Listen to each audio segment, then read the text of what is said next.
Ernestien et Ernestienne, bonjour. Alors cette semaine les amis, c'est un coup de gueule. Un vrai coup de gueule parce que je suis énervé. Énervé pourquoi? Tout simplement parce que dans les médias traditionnels, dans les émissions littéraires autorisées, on parle beaucoup de livres, on parle de pas mal de livres, des bons livres parfois. Mais on parle aussi des pérégrinations dans les forêts de Marie Darrieussecq, et c'est vraiment fatigant. On parle aussi des simagrées, mais alors je peux vous dire, c'est illisible. Je me demande si les gens qui ont lu ça vous disent de lire ces livres, les ont vraiment lus. Les simagrées de Simon Liberati et d'Eva Ionesco, c'est vraiment pathétiquement nul. Et on ne parle pas du tout, ou très peu en tout cas, de l'un des grands livres de cette rentrée, de l'un des livres ambitieux de cette rentrée. Ce livre, c'est le livre que je ne voulais pas écrire d'Erwan Larrère, qui est paru chez Quidam Éditions. Ce livre, c'est simplement une claque, une vraie claque. Erwan Larrère était au Bataclan le 13 novembre 2015. Il a été blessé par les terroristes. Il a pris une balle dans les fesses. Et qu'est-ce que fait Erwan? Il a été longtemps en convalescence et ses amis lui disaient « Écris un livre sur cette histoire ». Et lui, il ne voulait pas écrire un simple témoignage. Il voulait écrire un roman, ou en tout cas un objet littéraire.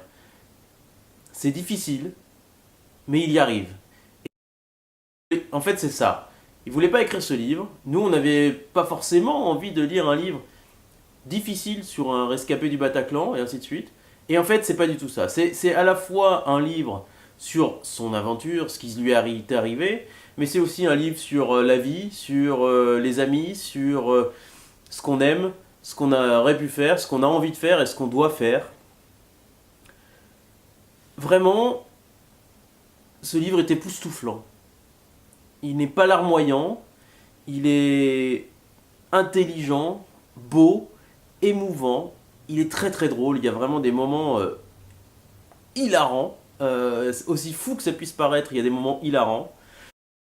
Il y a des moments pittoresques même, Erwan Larrère, quand il a été transféré à l'hôpital, ainsi de suite, a perdu des Santiago, et il y a toute une espèce de description de la recherche de ces Santiago, et je peux vous dire qu'on est mort de rire. C'est vraiment un grand livre, c'est une vraie claque, c'est-à-dire que on commence le livre, déjà ça parle de rock, de musique, ça parle d'un adolescent, et puis ça parle de cette tragédie du Bataclan. On est dedans, on est là, et en même temps on n'est pas vraiment là, c'est-à-dire qu'on est happé et on est emmené quelque part ailleurs, c'est-à-dire qu'on ne reste pas sur ce sujet du Bataclan, on part sur complètement autre chose, sur une réflexion sur la vie.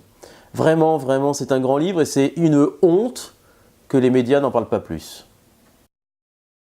Alors les amis, on récapitule les 3 raisons qui font qu'il faut lire absolument le livre d'Erwan Larrère, le livre que je ne voulais pas écrire, qui est paru aux éditions Quidam. Alors la première raison, c'est, je vous en ai un peu parlé, c'est que c'est un livre, un roman, un objet littéraire. C'est peut-être pas un roman, mais en tout cas c'est un objet littéraire sur le Bataclan. Et honnêtement, à peine 2 ans après, avoir un auteur qui a le courage de se lancer dans un objet littéraire comme celui-ci, avec autant de talent, autant de force que celui d'Erwan Larrère, c'est une bénédiction quelque part. Vraiment, c'est sublime parce qu'il arrive à passer de la tragédie personnelle à la tragédie collective et sur ce qu'elle veut dire pour lui et ce qu'elle veut dire pour nous. Et c'est vraiment un moment sublime. Et c'est pas fait avec des gros sabots, c'est fait avec des belles Santiago. Et c'est surtout un moment de réflexion, c'est un moment intelligent. Ça, c'est la première raison.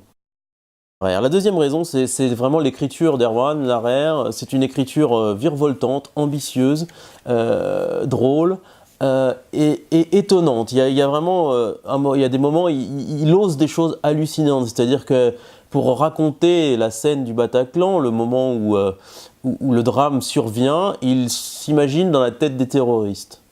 Il invente 3 personnages et il s'imagine dans la tête des terroristes. Et honnêtement, c'est un moment d'écriture hallucinant et une sensation de lecteur fabuleuse, extraordinaire, vraiment puissante.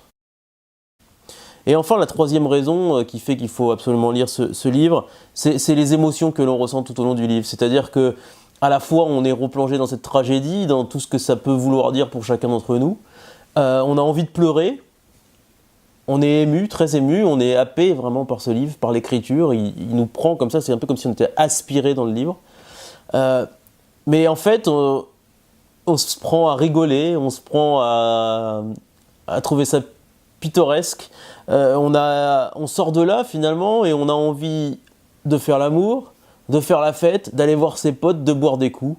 Et en fait, c'est finalement cela peut-être le plus beau message d'Erwan Larrer, c'est-à-dire que la vie continue et qu'il faut aller de l'avant. Et il arrive à transmettre cela à travers une philosophie de la vie vraiment sublime. Donc, troisième raison, c'est ça, c'est ces émotions qu'on ressent et cette envie qu'on a d'aller faire la fête. Ensuite, quand on referme le livre. Voilà. Le livre que je ne voulais pas écrire, Erwan Larrer. Vraiment, si vous ne le lisez pas, je ne sais pas pourquoi vous regardez les vidéos d'Ernest.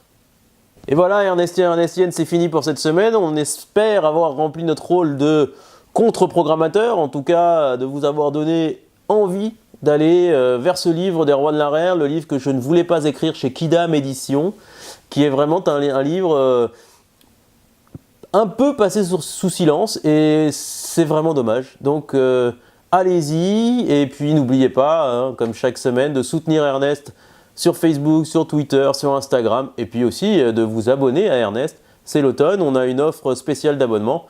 Je vous laisse aller voir sur nos pages Facebook et sur le site, vous verrez, c'est plutôt sympa. À la semaine prochaine, salut!